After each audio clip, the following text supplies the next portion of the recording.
Hi students, നമ്മുടെ nature and സിഗ്നിഫിക്കൻസിൽ part 3 ആണ്. ഈ പാർട്ടിലൂടെ തന്നെ എല്ലാം തീർക്കാൻ വേണം. ഈ പാർട്ടിലാകെ ഒരു ഇത്രേ ഉള്ളൂ, മാക്സിമം പോയി ഒരു 10 to 15 minutes. അതും അത്രയും പഠിക്കാനൊന്നും ഇല്ലാതെ ഭയങ്കര സിമ്പിൾ ആണ് എക്സ്പ്ലെയിൻ ചെയ്തത്, കാരണം അത്രേ ആവുള്ളൂ. അപ്പൊ ഇത് നമുക്ക് തീർക്കാനുള്ളത് നമ്മുടെ ഇതിനു മുമ്പത്തെ ഒരു പാർട്ട് ഉണ്ടായി, top level, middle level management.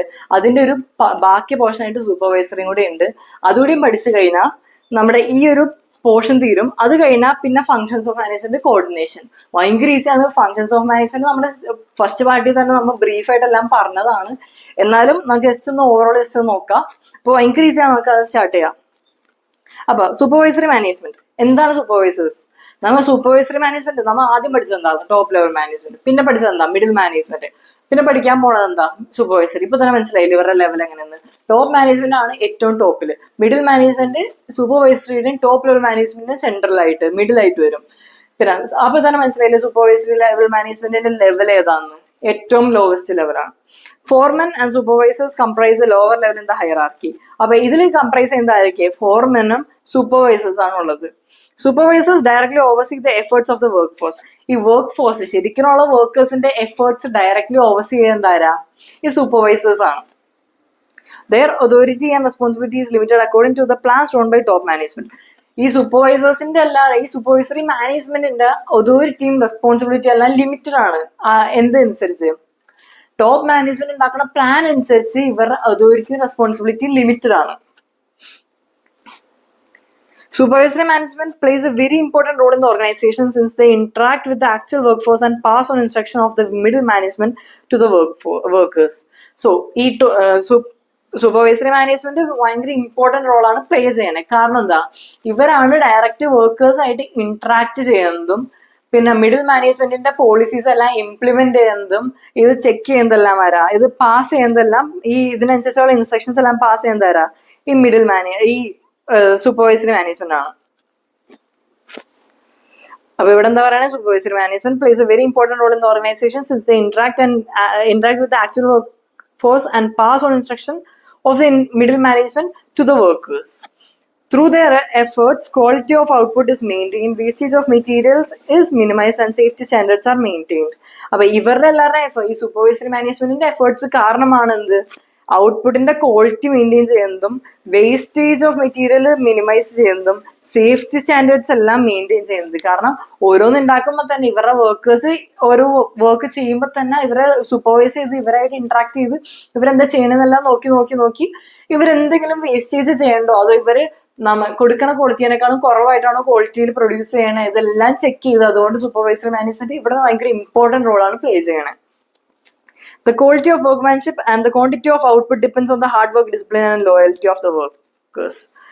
അപ്പൊ അത് വലിയ ഇമ്പോർട്ടന്റ് ഇല്ല. ഇനി അടുത്തതാണ് ഫങ്ഷൻസ് ഓഫ് മാനേജ്മെന്റ്. ഇപ്പൊ നമ്മുടെ ലെവൽസ് ഓഫ് മാനേജ്മെന്റ് അങ്ങനെ അതോടുകൂടി തീർന്നു, ആ ഒരു പോർഷൻ അങ്ങ് തീർന്നു. ഇനി ഫങ്ഷൻസ് ഓഫ് മാനേജ്മെന്റ്, പിന്നെ അത് കഴിഞ്ഞാൽ എന്താ?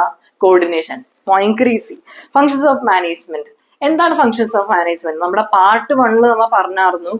മാനേജ്മെന്റ് കുറച്ച് ഫങ്ഷൻസ് ഒക്കെ പ്ലേ ചെയ്യാനുണ്ട്. അപ്പൊ ഈ ഫങ്ഷൻസ് ആണ് planning, organising, staffing, directing, controlling. അപ്പൊ എന്താണ് ഈ ഇത് ജസ്റ്റ് ബ്രീഫായിട്ട് നോക്കാം. ഇത് എന്തൊക്കെയാണ്? പ്ലാനിങ്, ഓർഗനൈസിങ് ഇതെല്ലാം പറഞ്ഞതാണെന്ന്, എന്നാലും ജസ്റ്റ് ഒന്ന് ബ്രീഫായിട്ട്. Planning is a function of determining in advance what is to be done and who is to do it. This implies setting goals in advance and developing a way of achieving them efficiently and effectively. അപ്പൊ planning is the function determining in advance. Advance ആയിട്ട് determine ചെയ്യണം what is to be done, എന്താണ് ചെയ്യേണ്ടത്, who is to do it, ആരാണ് ചെയ്യേണ്ടത്. This implies setting goals. അപ്പൊ ഇതിലെന്താ ഉള്ളത്? ഗോൾസ് എന്താ അച്ചീവ് ചെയ്യേണ്ടത് നേരത്തെ അഡ്വാൻസ് ആയിട്ട് സെറ്റ് ചെയ്യലും and developing a way of achieving them efficiently and effectively. And ഈ സെറ്റ് ചെയ്ത ഗോളിനെ എഫിഷ്യൻലി ആൻഡ് എഫക്റ്റീവ്ലി അച്ചീവ് ചെയ്യാനായിട്ട് പ്ലാൻ ഉണ്ടാക്കുന്നത് ഈ ഒരു പ്രോസസ്സിനെയാണ് പ്ലാനിങ് എന്ന് പറയുന്നത്. സിമ്പിൾ അല്ലേ? ഭയങ്കര ഈസി അല്ലേ? അടുത്താണ് organising. Organizing is the management function of assigning duties, grouping tasks, establishing authority and allocation resources required to carry out a specific plan. Once a specific plan has been established for the accomplishment of an organizational goal. Okay, organizational goal. ഇപ്പൊ നമ്മൾ ഒരു ഓർഗനൈസേഷനൊക്കെ തുടങ്ങി. അടുത്തെന്താ? Organizing is a management function of assigning duties assign ചെയ്യലും grouping task. ഒരേപോലെയുള്ള ഒരു നേച്ചറിലുള്ള വർക്ക്. ഇപ്പൊ നമുക്ക് ഓർഗനൈസിങ് ചാപ്റ്ററിൽ ഡീപ്പായിട്ട് പഠിക്കാനുണ്ട്. പക്ഷെ ഇത് ജസ്റ്റ് ഒന്ന് പറയുകയാണെങ്കിൽ ഓർഗനൈസിംഗ് എന്ന് പറയുമ്പോൾ 2 ടൈപ്പ് ഉണ്ട്, ഫംഗ്ഷണലും ഡിപ്പാർട്ട്മെന്റലും. ഇപ്പൊ ഒരു പ്രൊഡക്റ്റ് ആണ് മാനുഫാക്ചർ ചെയ്യണുള്ളൂ. ഇപ്പൊ ഈ ഒരു പെന്നാണ് മാനുഫാക്ചർ ചെയ്യണേ, ആ ഒരു കമ്പനി ഈ ഒരു പെൻ മാത്രം മാനുഫാക്ചർ ചെയ്യണുള്ളൂ. അപ്പൊ ഈ ഒരു പെന്നിന്റെ ടോപ്പ് ഉണ്ടാക്കുന്നത് വേറെ ഡിപ്പാർട്ട്മെന്റ്, ഈ പെന്നിന്റെ വേറെ പാർട്ട് ഉണ്ട്, റബ്ബർ ഉണ്ടാക്കുന്നത് മീൻസ് ഈ പെന്നിന്റെ സാധാരണ പെന്നുകളുടെ ഈ ഇവിടെ പിടിക്കണ ഗ്രിപ്പ് ഉണ്ടല്ലോ, ആ ഗ്രിപ്പ് ഉണ്ടാക്കുന്നത് വേറെ ഡിപ്പാർട്ട്മെന്റ്, സ്റ്റിക്കർ അടിക്കുന്നത് വേറെ ഡിപ്പാർട്ട്മെന്റ്, അങ്ങനെ പല പല ഡിപ്പാർട്ട്മെന്റ്സ് ഉണ്ടാവും. അങ്ങനെ നമുക്ക് ഓർഗനൈസ് ചെയ്യാം. അല്ലെങ്കിൽ ഇപ്പൊ ഈ ഒരു പെൻ ഉണ്ടാക്കണവര് ചിലപ്പോ ഇത് സാംസങ്ങിന്റെ പെന്നാ, അപ്പൊ സാംസങ്ങിന്റെ പെന്നും ഉണ്ട്, ഫോണും ഉണ്ട്, ടാബും ഉണ്ട്. അപ്പൊ ഇവര് പല പല പ്രൊഡക്ട്സ് ഉണ്ടാക്കണേ. അപ്പൊ ഇവരെന്താ ചെയ്യണേ, പെന്നിന്റെ ഡിപ്പാർട്ട്മെന്റ് എല്ലാം ഒന്നാക്കും, ടാബിന്റെ ഡിപ്പാർട്ട്മെന്റ് എല്ലാം ഒന്നാക്കും, പിന്നെന്താ ഫോണിന്റെ ഡിപ്പാർട്ട്മെന്റ്സ് എല്ലാം ഒന്നാക്കും.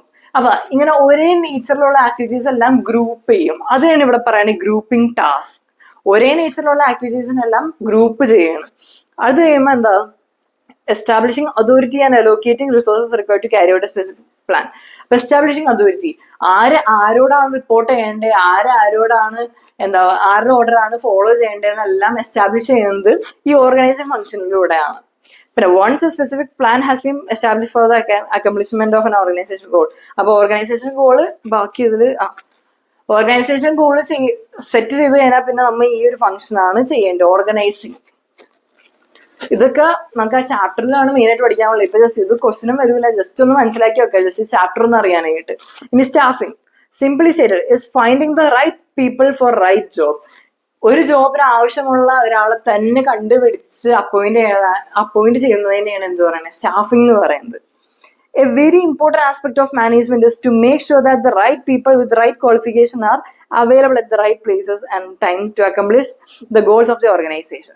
അപ്പൊ ഒരു ഇമ്പോർട്ടന്റ് ആസ്പെക്ട് ഓഫ് മാനേജ്മെന്റ് ഒരു ഇമ്പോർട്ടന്റ് ആസ്പെക്ട് എന്ന് പറഞ്ഞാൽ എന്താ, to make sure that right people, ഒരു ജോലിക്ക് ആവശ്യമുള്ള ആള് തന്നെയാണോ ആ ഒരു പൊസിഷനിൽ ഇരിക്കണേന്ന് എൻഷുർ ചെയ്യലാണ് ഒരു മാനേജ്മെന്റ് ഏറ്റവും ഇമ്പോർട്ടന്റ് ആസ്പെക്ട്. എന്നാലാണ് to accomplish the goals of the organisation. Staffing അത്രേ ഉള്ളൂ, ജസ്റ്റ് ഇത്ര മനസ്സിലാക്കിയത്, right person at right job, ഒരു കറക്റ്റ് ജോബിന് പറ്റിയ കറക്റ്റ് ആൾ. Directing involves leading, influencing and motivating employees to perform the task assigned to them. അപ്പൊ ഡയറക്ടിങ്ങിൽ എന്താ ഉള്ളത്, ഡയറക്ടിങ്ങിലുള്ളത് ലീഡ് ചെയ്യല്, അവരെ ലീഡ് ചെയ്യല്, മോട്ടിവേറ്റ് ചെയ്യല്, ചെയ്യാനായിട്ട് മോട്ടിവേറ്റ് ചെയ്യല്, പിന്നെ ഇൻഫ്ലുവൻസ് ചെയ്യല്, ഇതെല്ലാം എംപ്ലോയീസിനെ ഇൻഫ്ലുവൻസ് ചെയ്ത് അവരുടെ പെർഫോമൻസ് എല്ലാം കൂട്ടാനായിട്ട്, ടാസ്ക് അവർക്ക് കൊടുത്തിരുന്ന ടാസ്ക് എല്ലാം പെർഫോം ചെയ്യാനായിട്ട് അവർക്ക് മോട്ടിവേറ്റ് ചെയ്യല്, ലീഡ് ചെയ്യല്, ഗൈഡ് ചെയ്യല്, ഇതെല്ലാമാണ് ഡയറക്ടിങ്ങിലുള്ളത്. കൺട്രോളിംഗ് എന്ന് പറയുമ്പോൾ എന്താ, comparing the actual performance of an organisation with that of planned performance. Plan ചെയ്ത പെർഫോമൻസ് തന്നെയാണോ ആക്ച്വൽ ആയിട്ട് നടക്കണേ, അതോ അതിൽ ഡീവിയേഷൻ ഉണ്ടോ എന്നെല്ലാം ചെക്ക് ചെയ്യുന്നതാണ് ഈ കൺട്രോളിംഗ് പ്രോസസ്സിലുള്ളത്. കൺട്രോളിംഗിൽ എന്തെങ്കിലും ഡീവിയേഷൻ ഉണ്ടോ, നമ്മൾ പ്ലാൻ ചെയ്തതും ആക്ച്വൽ പെർഫോമൻസും വേറെ ആയിട്ടാണോ പോണേന്നെല്ലാം ചെക്ക് ചെയ്യലാണ് കൺട്രോളിംഗ് പ്രോസസ്സിലുള്ളത്. അപ്പൊ അങ്ങനെ വേറെ ആണെങ്കിൽ കറക്റ്റ് ആക്ഷൻ എടുക്കും, കറക്റ്റ് മെഷർ എടുക്കും, അതാണ് കൺട്രോളിംഗ് പ്രോസസ്. അത്രേ ഉള്ളൂ, സിമ്പിൾ. അപ്പൊ അതൊക്കെയാണ് ഫങ്ഷൻസ് ഓഫ് മാനേജ്മെന്റ്. ഭയങ്കര ഈസി അല്ലേ, സിമ്പിൾ. കോർഡിനേഷൻ, അടുത്താണ് coordination. Coordination, the essence of management. ഇത് MCQ word is essence of management. Simple ആണ്, എന്നാലും വരാൻ ചാൻസ് ഇല്ല, പക്ഷെ വന്നേക്കാം, പറയാൻ പറ്റില്ല. അപ്പൊ കോർഡിനേഷൻ ആണ് എസൻസ് ഓഫ് മാനേജ്മെന്റ്. അപ്പൊ കോർഡിനേഷൻ എന്താണ്? Coordination refers to the it involves synchronization of different actions or efforts of the various units of an organization. ഒരു ഓർഗനൈസേഷനിലെ പല യൂണിറ്റ്സിന്റെ ആക്ഷൻസും എഫേർട്സും ഇതെല്ലാം സിങ്ക്രണൈസ് ചെയ്യണ പ്രോസസ്സിനെയാണ് കോർഡിനേഷൻ എന്ന് പറയുന്നത്. ഇനി എന്താണ് ഇപ്പൊ കോർഡിനേഷൻ എന്താണെന്ന് പഠിച്ചു, ഇനി കോർഡിനേഷനെ പറ്റി കുറച്ച് പഠിക്കാം. Coordination is a force that binds all other functions of management. ഇപ്പൊ കോർഡിനേഷൻ ആണ് ഒരു ഫോഴ്സ്, എല്ലാ മാനേജ്മെന്റ് ഫങ്ഷൻസിനെ ബൈൻഡ് ചെയ്യണ ഒരു ഫോഴ്സ് ആണ് coordination. The process of coordinating the activities of an organization begins at the planning stage itself. Coordination planning സ്റ്റേജിൽ തന്നെ തുടങ്ങും. ഒരു കാര്യം എങ്ങനെ ചെയ്യേണ്ടത്, എന്തൊക്കെയാ ചെയ്യേണ്ടത് പ്ലാൻ ചെയ്യുമ്പോൾ തന്നെ ഈ പല ഫങ്ഷൻസ് എങ്ങനെ കോർഡിനേറ്റ് ചെയ്യും, ആ ഒരു കോർഡിനേഷൻ ഫങ്ഷൻ അപ്പൊ തന്നെ ഫസ്റ്റ് പ്ലാനിങ് സ്റ്റേജിൽ തന്നെ സ്റ്റാർട്ട് ചെയ്യും. Top management plans for entire organization. According to these plans, the organization structure is developed and staffed. In order to ensure that these plans are executed according to the plans, directing is required.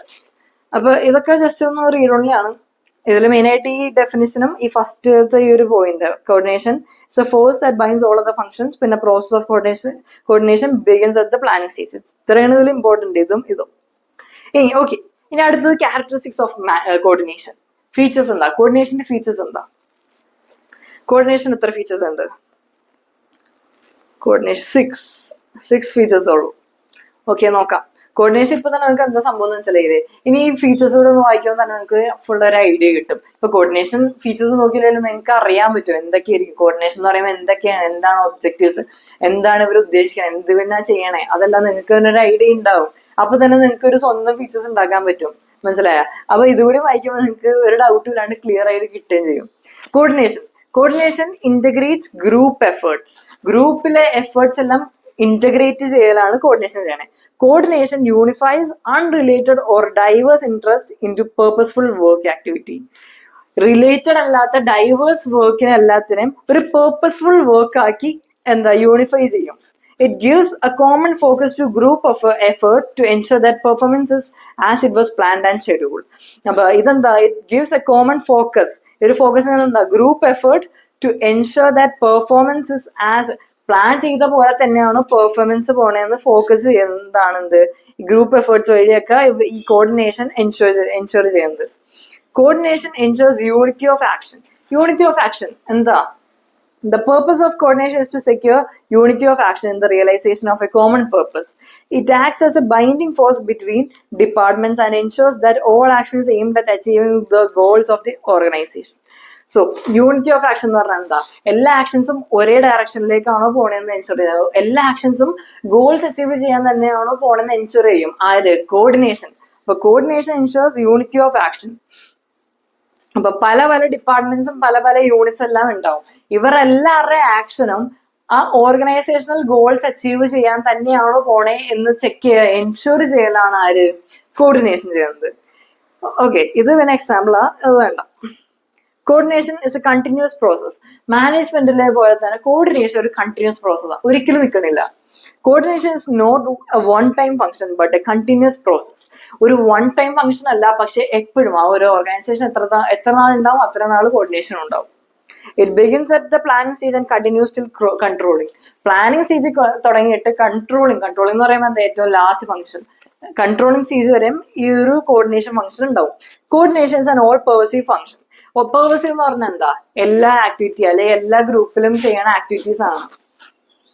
Coordination is required at all levels of management due to the interdependent nature of activities. Coordination എല്ലാ ലെവൽസും വേണം. Top management coordinate ചെയ്യും, middle level management coordinate ചെയ്യും. ഇവിടെ നോക്കിയാൽ coordination is required at all levels of management due to the interdependent nature of activities of various departments. It integrates the efforts of different departments and different level. Different departments and different levels in the activities എല്ലാം integrate ചെയ്യും. അപ്പൊ coordination is all pervasive. Top management coordination ചെയ്യും, top management whole ഓർഗനൈസേഷന് വേണ്ടി coordination ചെയ്യും, middle management എല്ലാ യൂണിറ്റ്സിന്റെയും coordination ചെയ്യും. Supervisory management എന്ന് പറയുമ്പോൾ എന്താ? വർക്കേഴ്സ് ആയിട്ട് ഡയറക്റ്റ് ഡീൽ ചെയ്യണ മാനേജറാണ്. അപ്പൊ ആ ഒരു വർക്കേഴ്സിന്റെ കാര്യങ്ങളെല്ലാം കോർഡിനേറ്റ് ചെയ്യലാണ് സൂപ്പർവൈസറി മാനേജ്മെന്റ് ചെയ്യണം. ജസ്റ്റ് മനസ്സിലാക്കി വെച്ചോ. ഇനി coordination is the responsibility of all managers. Coordination എല്ലാ മാനേജേഴ്സിന്റെ റെസ്പോൺസിബിലിറ്റി ആണ്. Coordination is a function of every manager in the organization. The top level managers need to coordinate with their subordinates to ensure that the overall policies for the organization are duly carried out. Middle level management coordinates with both the top level and first line managers. Middle level management ആരൊക്കെ coordinate ചെയ്യും? Both the top level and first line managers. First line manager പറഞ്ഞാൽ supervisory. Okay, middle level management coordinates with both the Operational level management. Operational level എന്ന് പറഞ്ഞാൽ supervisory ആണ്. Operational level management coordinates activities of its workers to ensure that work proceeds according to plans. Work plan അനുസരിച്ചാണ് പോണെന്ന് എല്ലാം coordinate ചെയ്യലൊക്കെ ഈ operation level management function ആണ്. എന്ത്? Coordination function ആണ് ഓപ്പറേഷൻ ലെവലിന്റെ. Okay, coordination is a deliberate function. A manager has to coordinate the efforts of different people in a conscious and deliberate manner. ഒരു manager ഭയങ്കര conscious and deliberate മാനറിൽ coordinate ചെയ്യണം. Even where members of a department willingly cooperate and work. Members ഒരു ഡിപ്പാർട്ട്മെന്റിലെ members willingly അവർക്ക് സ്വന്തം ഇഷ്ടത്തോടെ അവർ cooperate ചെയ്ത് ആൻഡ് വർക്ക് ചെയ്യണം. Coordination gives a direction to that willing spirit. അവരുടെ ആ സ്പിരിറ്റിന് അവരുടെ ആ ചെയ്യാനുള്ള ഒരു സ്പിരിറ്റിന് ഒരു കോമൺ ഡയറക്ഷൻ കൊടുക്കും ആര്? Coordination. Cooperation in the absence of coordination may lead to wasted efforts and cooperation coordination ഇല്ലാണ്ട് കോപ്പറേഷൻ മാത്രമാണെങ്കിൽ may lead to wasted effort. ആ എഫേർട്ട് വെറുതെ വേസ്റ്റ് ആയി പോവുള്ളൂ. And coordination without corporation may lead to dissatisfaction among employees. Corporation ഇല്ലാണ്ട് coordination മാത്രമാണെങ്കിൽ dissatisfaction among employees ആണ് ഉണ്ടാവുള്ളൂ. ഓക്കെ, അതാണ് നമ്മുടെ ക്യാരക്ടറിസ്റ്റിക്സ് ഓഫ് കോർഡിനേഷൻ. ഇപ്പൊ കോപ്പറേഷൻ എന്ന് വരുന്നത് ഇമ്പോർട്ടൻസ് ഓഫ് കോർഡിനേഷൻ ആണ് നമ്മൾ ഇനി പഠിക്കാൻ പോണേ. എന്താണ് ഇമ്പോർട്ടൻസ്? ഇപ്പൊ നമുക്ക് ക്യാരക്ടറിസ്റ്റിക്സ് പഠിച്ച്, ഇനി അടുത്താണ് importance. Growth in size, functional differentiation, specialisation due to complexity. ഇതുകൂടി കഴിഞ്ഞാൽ ആ ചാപ്റ്റർ അങ്ങ് തീർന്നു. ഇത് ഞാൻ ജസ്റ്റ് ഒന്ന് ഷോർട്ടാക്കി പറഞ്ഞുതരാം നിങ്ങൾക്ക്. ഗ്രോത്ത് ഇൻ സൈസ്, ഒരു ഓർഗനൈസേഷൻ ഗ്രോ ആയി, കുറെ ആൾക്കാരെയൊക്കെ എംപ്ലോയ് ചെയ്ത്, ആ ഓർഗനൈസേഷൻ കുറെ ആൾക്കാരെ എംപ്ലോയ് ചെയ്ത് കുറെ ഡിപ്പാർട്ട്മെന്റ്സ് എല്ലാം ഉണ്ടായി. അപ്പൊ ആ ഒരു ഡിപ്പാർട്ട്മെന്റിൽ എന്താ കോർഡിനേഷൻ വേണം. കാരണം പല ആൾക്കാർ, പല മൈൻഡ് ഉള്ള ആൾക്കാർ, പല ഇൻട്രസ്റ്റ് ഉള്ള ആൾക്കാർ, പല ഒബ്ജക്റ്റീവ് ഉള്ള ആൾക്കാരൊക്കെയാണ് ഇതിൽ വരുന്നത്, ഈ വർക്ക് ചെയ്യാൻ വരുന്നത്. ഇവരെല്ലാവരും പല റീസൺ ആയിരിക്കും, അതൊക്കെ പോട്ടെ. അപ്പൊ ഇവരുടെ എല്ലാവരുടെയും ആക്ഷൻസ് സെയിം ആക്കണം, ലൈക്ക് ഒരു കോമൺ ഡയറക്ഷനിലേക്ക് ആക്കണം. ഒരു ഗ്രൂപ്പ് ഗോൾ അച്ചീവ് ചെയ്യാനായിരിക്കണം ഇവരുടെയൊക്കെ ഗോള്. അപ്പൊ ഇതെല്ലാം ചെയ്യണമെങ്കിൽ, ഇവരുടെ എഫേർട്സ് എല്ലാം ഒരു ഡയറക്ഷനിലോട്ട് കൊണ്ടുപോകണമെങ്കിൽ ആര് വേണം? കോർഡിനേഷൻ വേണം. മനസ്സിലായോ? അപ്പൊ ഗ്രോത്ത് ഇൻ സൈസ് ഒരു റീസൺ ആണ്. ഇനി അടുത്തത് functional differentiation. In an organisation functions are divided into different departments ആണ്. Each department have their own goals.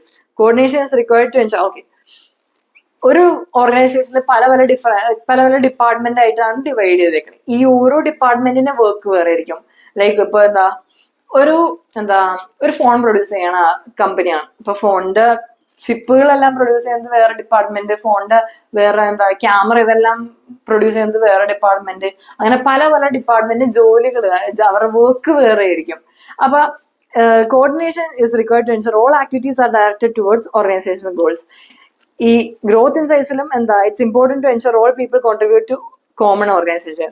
Growth in സൈസിൽ ആൾക്കാരുടെ ആസ്പെക്ട്, ഫങ്ഷണൽ ഡിഫറൻസിയേഷനിൽ എല്ലാ ഡിപ്പാർട്ട്മെന്റ്സും ഒരേ ഡയറക്ഷൻ, എല്ലാ യൂണിറ്റ്സും all activities are directed towards organizational goals. അതാണ് ഫങ്ഷണൽ ഡിഫറൻസിയേഷൻ. ഇനി specialization എന്ന് പറഞ്ഞാൽ, ഒരു ഓർഗനൈസേഷൻ എന്ന് പറഞ്ഞാൽ എപ്പോഴും പുതിയ ടെക്നോളജീസ് ഒക്കെ വരുമ്പോൾ അതെല്ലാം അപ്പൊ തന്നെ അഡോപ്റ്റ് ചെയ്യും. അപ്പൊ ഈ ഒരു ടെക്നോളജീസ് എല്ലാം യൂസ് ചെയ്യാനായിട്ട് ഒരു സ്പെഷ്യലിസ്റ്റ്, അങ്ങനെ അതിനെപ്പറ്റി ഭയങ്കര ഒരു ടെക്നിക്കൽ നോളജ് ഉള്ള ഒരാൾ വേണം. അപ്പൊ ഈ സ്പെഷ്യലിസ്റ്റിനെയൊക്കെ ഹയർ ചെയ്യുമ്പോൾ എന്താ പ്രശ്നം വെച്ചാൽ, അവർ വിചാരിക്കും അവർക്ക് മാത്രമാണ് ഇതിനെപ്പറ്റി വലിയ ഐഡിയ ഉള്ളൂ, ഇവരിനെ ആരോടും ചോദിക്കേണ്ട ആവശ്യമില്ല, അവർക്ക് സ്വന്തമായിട്ട് ഡിസൈഡ് ചെയ്യാന്നെല്ലാം അങ്ങനെ ഒരു മൈൻഡിലൊരു അസംഷൻ ഉണ്ടാവും. മനസ്സിലായോ? അപ്പൊ ആ ഒരു അസംഷൻ കാരണം അവർ വേറെ ആൾക്കാരോട് ചോദിക്കൂല, അങ്ങനെ ഒരു ക്ലാഷ് ഉണ്ടാവും. അതാണ് ഇവിടെ പറയണത്. ഇതൊക്കെ due to increasing complexities of modern technologies and diversity of tasks, a number of specialists are hired. Specialists usually think they only are qualified to evaluate, judge and decide according to their professional criteria. നേരത്തെ പറഞ്ഞ പോലെ തന്നെ അവർക്ക് മാത്രം decide ചെയ്യാനും evaluate ചെയ്യാൻ, judge ചെയ്യാൻ മാത്രം അറിയുള്ളൂ എന്ന് അവർക്കൊരു അസംഷൻ ഉണ്ടാവും. They do not take advice or suggestions from others in matter pertaining to their areas of specialization. അവർ വേറെ ആൾക്കാരുടെ ഒപ്പീനിയൻസ് ഒന്നും എടുക്കൂല. This often leads to conflict among different specialists as well as others in the organization. അതുകൊണ്ട് ബാക്കി സ്പെഷ്യലിസ്റ്റും പിന്നെ വേറെ ആൾക്കാരൊക്കെ ഉണ്ടോ ആ ഒരു ഓർഗനൈസേഷനിൽ, അവരോട് ഇങ്ങനെ ഒപ്പീനിയൻസ് ഒക്കെ ചോദിക്കാണ്ടിരുന്നാൽ അവരുടെ ഇടയിൽ ഒരു കോൺഫ്ലിക്റ്റ് ഒക്കെ ഉണ്ടാവും. പിന്നെ coordination helps to reconcile the difference in approach, interest or opinion of specialist. അപ്പൊ ഈ ഒരു കോർഡിനേഷൻ ഫംഗ്ഷൻ കാരണം എന്താ, ഇവരുടെ ഒപ്പീനിയൻസ്, എല്ലാവരുടെ ഒപ്പീനിയൻസ്, ഇൻട്രസ്റ്റ്, അപ്രോച്ച് എല്ലാം ഒന്ന് കോർഡിനേറ്റ് ചെയ്ത് യുണൈറ്റ് ചെയ്യാനൊക്കെ ഈ സ്പെഷ്യലിസ്റ്റിന്റെ മൈൻഡ് മാറ്റാനെല്ലാം ഈ ഒരു കോർഡിനേഷൻ പറ്റും. മനസ്സിലായോ? അതാണ് കോർഡിനേഷൻ ഇമ്പോർട്ടൻസ്. ഭയങ്കര ഈസി അല്ലേ? ഫസ്റ്റ് വൺ റീഡ് ചെയ്തില്ലായിരുന്നു. As an organization grow in size, number of people employed also increase. Others may have different goals. ഇതൊക്കെ പറഞ്ഞു തന്നെയല്ലോ, ഭയങ്കര ഈസി അല്ലേ? സിമ്പിൾ അല്ലേ? കമന്റ് ചെയ്യും. ഫുൾ മനസ്സിലായ കമന്റ് ചെയ്യും, മനസ്സിലായില്ലെങ്കിലും കമന്റ് ചെയ്യും. അടുത്ത വീഡിയോയിൽ പിന്നെ സെറ്റ് ആക്കാം.